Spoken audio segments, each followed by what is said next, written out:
Hola mis hermanas, un gusto de estar nuevamente compartiendo la palabra del Señor con ustedes. Filipenses capítulo 2, verso 1 al 5. Dice así: Por tanto, si hay alguna consolación en Cristo, si algún consuelo de amor, si alguna comunión del Espíritu, si algún afecto entrañable, si alguna misericordia, completad mi gozo sintiendo lo mismo, teniendo el mismo amor, unánimes, sintiendo una misma cosa. Nada hagáis por contienda o vanagloria, antes bien, con humildad, estimando cada uno a los demás como superiores a él mismo, no mirando cada uno por lo suyo propio, sino cada cual también por lo de los otros. Este es el libro de Filipenses que estamos estudiando en este tiempo, el capítulo número 2. Vamos a mirar esta hermosa exhortación, esta carta escrita por Pablo. Hagamos un poquito de memoria. Esta es una carta ocasional. Es una carta ocasional y es una carta de agradecimiento. Me interesa recalcar que estas cartas, las cartas que escribió Pablo a las iglesias, fueron cartas ocasionales, fueron por situaciones específicas que se estaban viviendo dentro de la iglesia.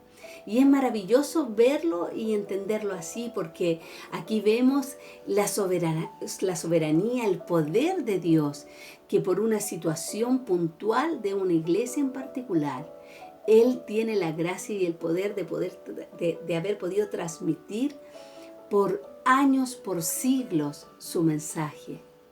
Y que esas situaciones que existieron en la iglesia primitiva existen también hoy en día. Bueno, es una carta, ¿cierto?, ocasional, y es una carta de agradecimiento, escrita por el apóstol Pablo a los hermanos que conformaban la iglesia de Cristo en la ciudad de Filipos. Esta era una iglesia que fue fundada hacía 11 años atrás más o menos por el apóstol Pablo en su segundo viaje misionero. ¿Ya? Recordemos que es la primera iglesia en el continente europeo, la primera iglesia establecida en el continente europeo occidental, o sea, en Asia. Pablo la visitó en distintas ocasiones. Pablo visita esta iglesia. Una iglesia que sostuvo a Pablo en varias oportunidades. Lo sostuvo económicamente, ¿ya? Ellos se enteraron de que Pablo estaba privado de libertad y se movieron inmediatamente y lo apoyaron a Pablo, ¿ya? Es una iglesia gentil. Cuando Pablo llegó a la ciudad de Filipos, no había comunidad judía en esa ciudad. Por lo tanto, no había sinagoga, ¿cierto? Eso lo hemos visto. Por último, podemos decir que Pablo tenía un gran afecto por esta iglesia. Miren, no es una carta de corrección, como por ejemplo Gálatas insensatos, como les dijo Pablo, ¿cierto? Tampoco es una carta doctrinal, pero ella contiene una elevada cristología en una fecha muy temprana de la iglesia. Y esto se ve específicamente y muy marcado en el capítulo 2. Pero nosotros vamos a ver de lo que he leído, del verso 1 al verso 4, ¿ya? ¿Qué más podemos decir de esta carta? Que es una carta hermosa, llena de ternura y del cuidado que solo un pastor amoroso puede tener por su rebaño. Esto es una carta especial de Pablo. Es una carta cariñosa, es una carta de amistad. Pablo quiso compartir con los hermanos de Filipos sus más profundas revelaciones acerca de la persona de Jesucristo. Esos son algunos puntos importantes de esta carta. Y también tenemos que saber hacer mención de que fue una carta escrita desde la prisión, ¿cierto? Como nos decía nuestra hermana, la carta llamada la carta del gozo. Bueno, dicen que entre 14 y 19 veces más o menos aparece esta palabra gozo en esta carta a los filipenses. Y por el contenido que ella encierra, ¿cierto? Se habla de la carta del gozo.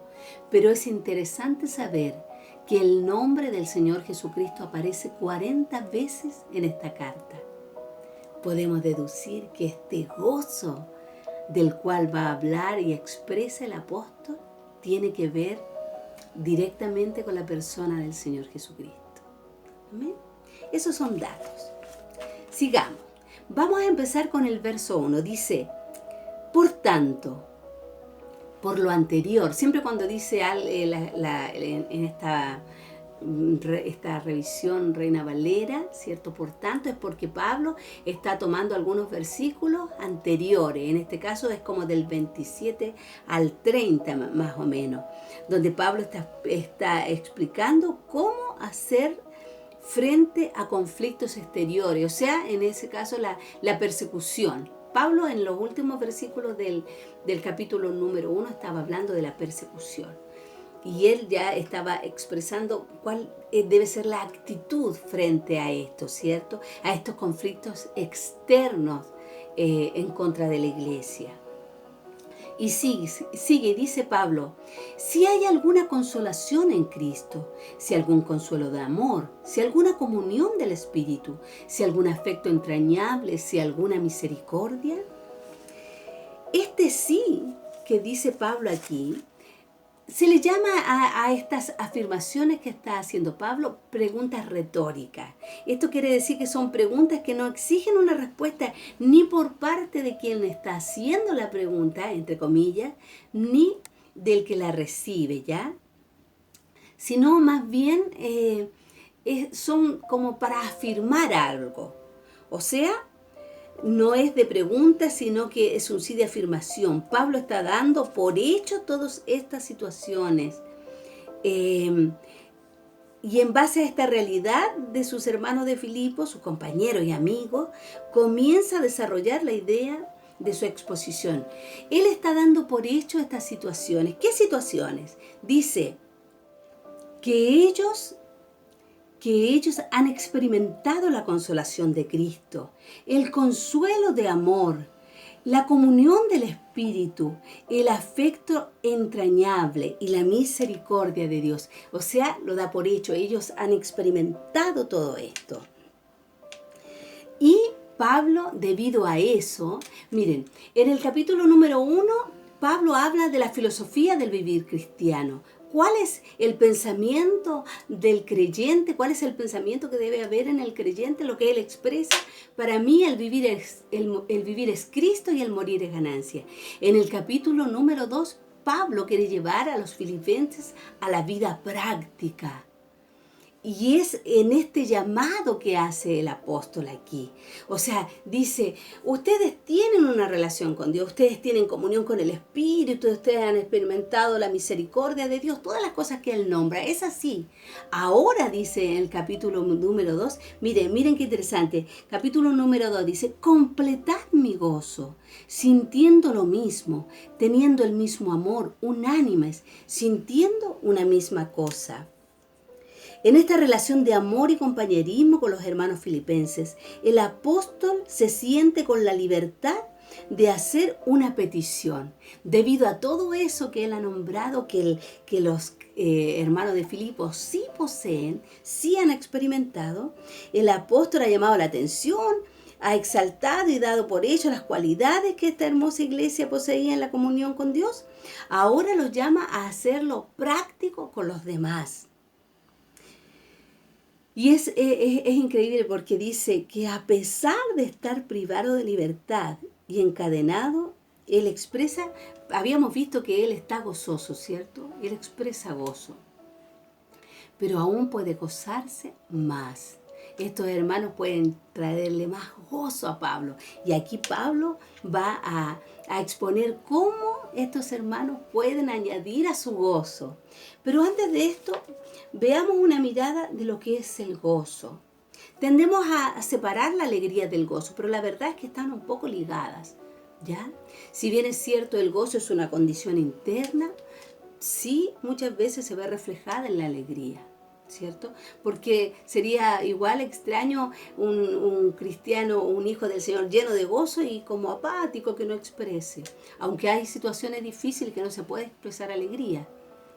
pero por dentro está ese gozo que está afirmado en la convicción de saber que Dios tiene todo bajo control, de que Él es bueno, del conocimiento de Dios. Pero aquí encontré una afirmación con respecto al gozo que me gustó. Dice que el gozo depende de la condición interna del cristiano. Está basada en una actitud apropiada hacia la vida. Y también dice que cuando usted y yo nos encontramos en el centro de la voluntad de Dios, independientemente de las circunstancias que nos rodean, entonces sentimos lo que está experimentando Pablo, gozo, independientemente de las circunstancias en las que estamos viviendo. ¿Ya? ¿Cómo podían añadir más gozo a Pablo los hermanos filipenses? Sintiendo lo mismo, teniendo el mismo amor, unánimes, sintiendo una misma cosa. Empezamos diciendo que las cartas que Pablo escribió fueron cartas ocasionales, ¿verdad? Todas sus cartas. Y ahí vemos la gloria del Señor, el poder del Señor. Había una situación en particular que se estaba dando en esta iglesia y son nombradas también esta es la situación, dos hermanas que estaban con problemas, dos compañeras de Pablo, compañeras de milicia, por decirlo, que habían estado con él ahí proclamando el evangelio, dos mujeres que tenían la gracia del Señor, estaban teniendo problemas entre ellas. Entonces, Pablo aprovecha esta situación para de hablarle a los hermanos que ellos tienen esta relación con el Señor, que es personal, que tienen comunión con Dios, ¿cierto? Porque es más fácil tener una relación y una comunión con Dios que con los demás, pero Él está llamándolos a tener comunión entre ellos, a estar unánimes, a sentir lo mismo, teniendo el mismo amor, dice. Entonces lo llama a la comunión entre ellos, lo que es más difícil, pero lo que debe ser dentro del cuerpo de Cristo. Esto iba a proporcionar a Pablo mayor gozo aún. Ahora, veamos de qué comunión está hablando Pablo. Se habla mucho de la comunión, es un término que se usa mucho. Nosotros dijimos y hemos aprendido que la palabra comunión viene de una palabra griega que significa compartir todas las cosas en común. Pero la comunión a la que Pablo está llamando a los filipenses, este estar unánime, tiene que ver con compartir las cosas de Cristo. Y esta comunión se puede dividir en tres aspectos.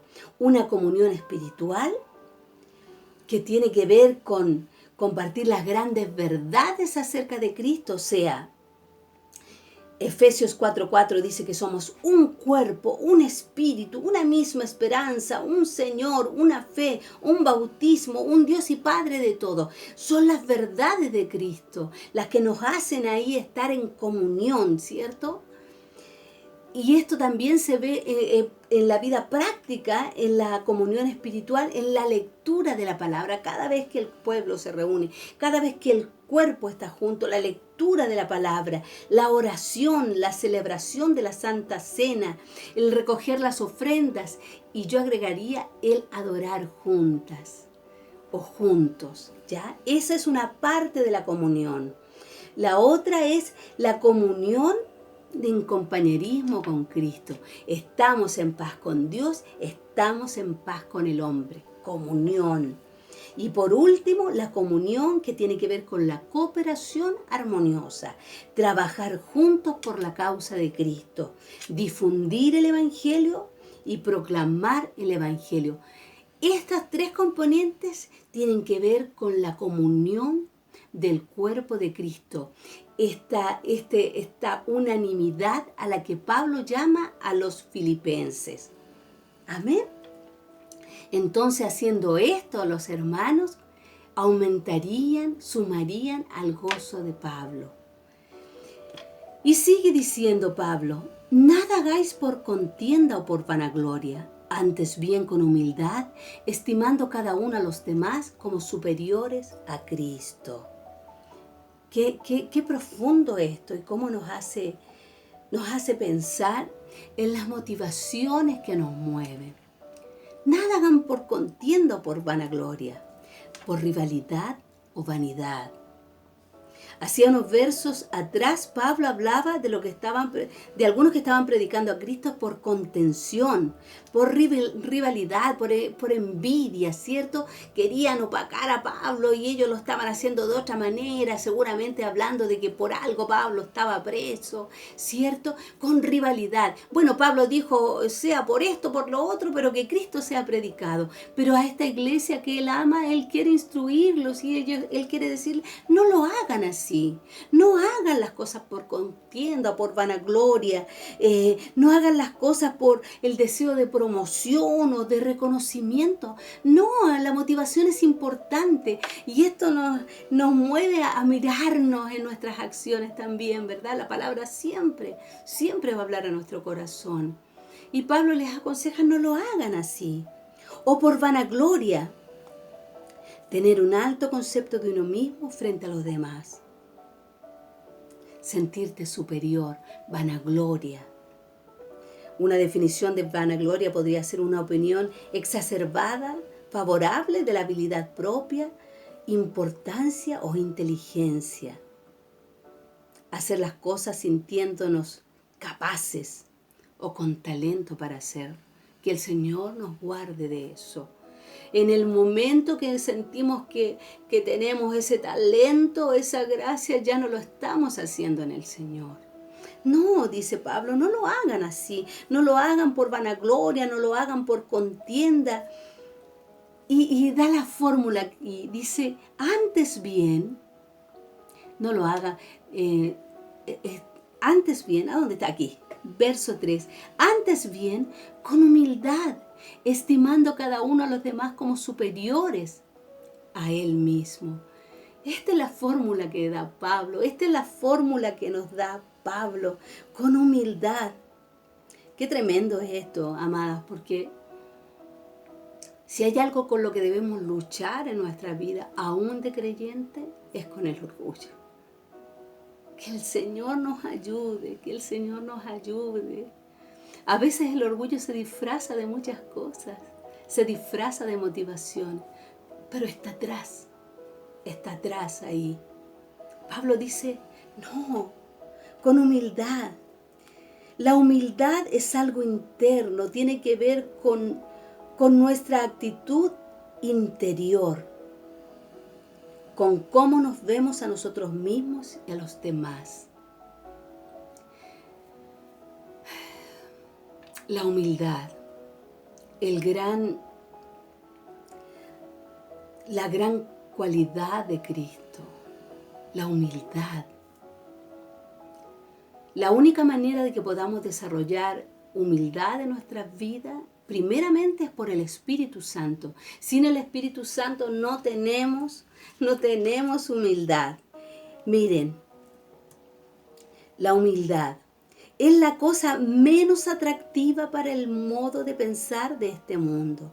Los antiguos griegos consideraban que la humildad era un defecto, no una virtud. La única persona que vino a darle verdadero valor a la humildad fue Jesucristo. El hombre nunca destacó la humildad en la vida, nunca. Alguna persona puede verse como un poco más humilde, pero siempre hay algo detrás, hay algo de orgullo. Pero Pablo dice, no, hagan las cosas con humildad, imitando al Señor. La única manera también de poder ver las cosas con humildad es si esta humildad tiene que ver con algo interno de cómo me veo. Mientras más me acerco al Señor, más consciente voy a ser de mi pecado, de mis debilidades, de mis flaquezas, Miren, les voy a leer algo que me gustó mucho de un autor que estoy leyendo que ha edificado mucho mi vida. Dice que hasta que admitamos la profundidad de nuestra depravación humana, nunca desarrollaremos la humildad. En realidad, la humildad y la mansedumbre se forman de manera similar. ¿Saben cómo se forma la humildad? Pasando por situaciones difíciles. pasando por situaciones difíciles en la vida, donde Dios nos permite ver la profundidad de nuestro pecado, nuestra incapacidad de ser un buen ejemplo para otros, a menos que estemos llenos del Espíritu Santo, nuestro espíritu de condenación hacia aquellos que cometen incluso los mismos pecados que nosotros cometemos, y cuán poco sabemos de aquellas cosas de las que creíamos saberlo todo, y cuán ciegos habíamos estado a nuestro propio pecado. Pablo dice, con humildad, vístanse de humildad. Y sigue diciendo, y miren cómo enseña a los filipenses, cómo nos enseña, cómo enseña la iglesia, estimando cada uno a los demás como superiores a él. No mirando cada uno por lo suyo propio, sino cada cual también por lo de otros. Estimando a cada uno de los demás como superiores a él mismo. Hay otra versión, la versión, la voy a buscar aquí que no la tengo a la mano, Filipenses 2, verso 3. La nueva versión, la Biblia de las Américas, dice: no hagan nada por egoísmo, por vanagloria, sino con una actitud humilde. Cada uno de ustedes considere al otro como más importante que a sí mismo, no buscando cada uno sus propios intereses, sino más bien los intereses de los demás. De los demás. No busquen vuestro propio provecho, sino el de los demás. ¿Qué fue lo que hizo Cristo sino ver a los demás? ¿Por qué se predica el Evangelio si no es por los demás? Esta es la fórmula que da Pablo a los filipenses, a su iglesia amada, a sus compañeros, a sus hermanos, mirando a los demás como superiores a él mismo, no mirando cada uno por lo suyo propio. No dice que sea malo mirar por lo nuestro, sino cada cual también por lo de los otros. Hemos sido llamados a vivir en un cuerpo.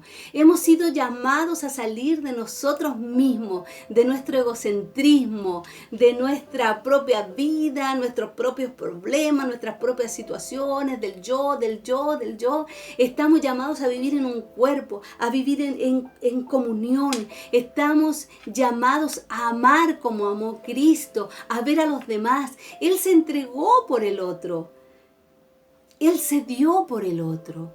Esto es lo que va a llenar aún más de gozo a Pablo. Este es el llamado a la unidad que le hace a los hermanos de Filipo, a los filipenses, a sus compañeros de milicia.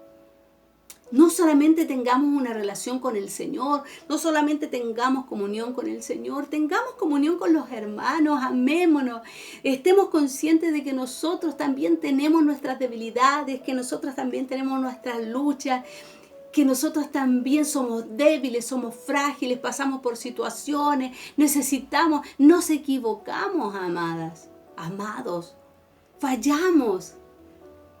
Miremos a los demás como Cristo los miró, cómo les lavó los pies a sus discípulos y cuál fue la petición de Cristo, en qué quería que nos pareciéramos a Él. Lo vamos a dejar hasta aquí porque vamos a seguir con los versos que vienen. Amadas, espero que esta palabra les haya bendecido como me ha bendecido a mí y que el nombre del Señor siga siendo glorificado. Amén.